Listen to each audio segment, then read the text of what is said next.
Hi friends, आज आपण बनवतोय बेसन चिला। तर मी तुम्हाला आज रेसिपी दाखवते। चला सुरू करूया। तर रेसिपीसाठी सर्वप्रथम घेतले बेसन 1 कप, 1 ते 1.5 चम्मच तांदळाचं पीठ, गरम मसाला, धना पावडर, तिखट, हळद, मिरची, जिरं आणि थोडंसं हिंग। हिंग यासाठी तर कायकांचं बेसनचे पदार्थ खाल्ल्यावर पोट फुलतं, तर त्यासाठी ते आहे, म्हणजे पचतं चांगलं। दुसरा आपण घेतलाय कांदा कापून घेतलाय, टोमॅटो आणि कोथिंबीर। मी मिरची घेत नाहीये कारण माझ्या भावाला मिरची आवडत नाही। तर चला सुरू करूया।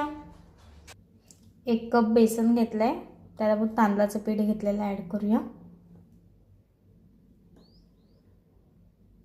मसाले आत्ताच ॲड करून घ्यायचे, म्हणजे नंतर ते त्यांचा गुठल्या होणार नाही।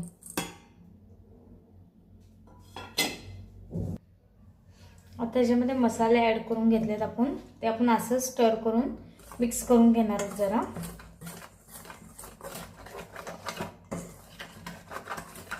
आता याच्यामध्ये चिरलेला जो कांदा होता तो, टोमॅटो आणि कोथिंबीर ॲड करून घेणार आहोत।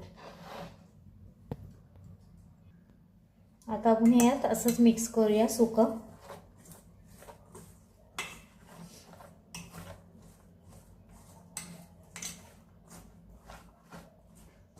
मी यासाठी घेतलेलं आहे कारण की याने आपले जे कांदा वगैरे असतो तो बारीक करायला मदत होते।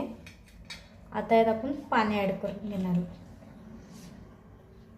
तर पाणीसाठी तुम्ही डायरेक्टली ओतू शकता, पण तुम्ही स्लोली पाणी ॲड केलं तरी चालेल, कारण ते पीठ मग चांगलं मुरणार आहे।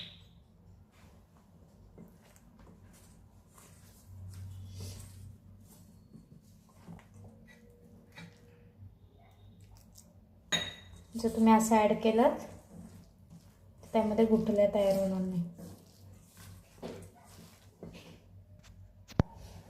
तुमची बॅटर कन्सिस्टन्सी ही असली पाहिजे, एकदम पातळ।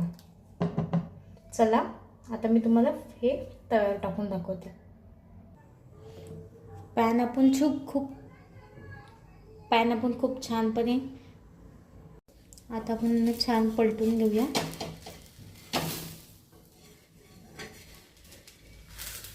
साईडचं लेअर शिजलं ना की जे मिडलवाला पार्ट आहे त्याला असं ठेवायचं थोडं वेळ आणि असं छानसं पलटून घ्यायचं।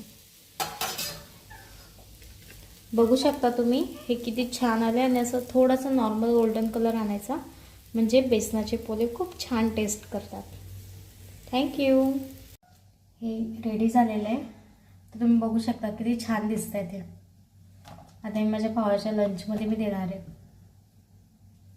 आधी बघू शकता किती सॉफ्ट आणि छान प्रकारे फुलले झाले। हे खूप छान टेस्ट करतं।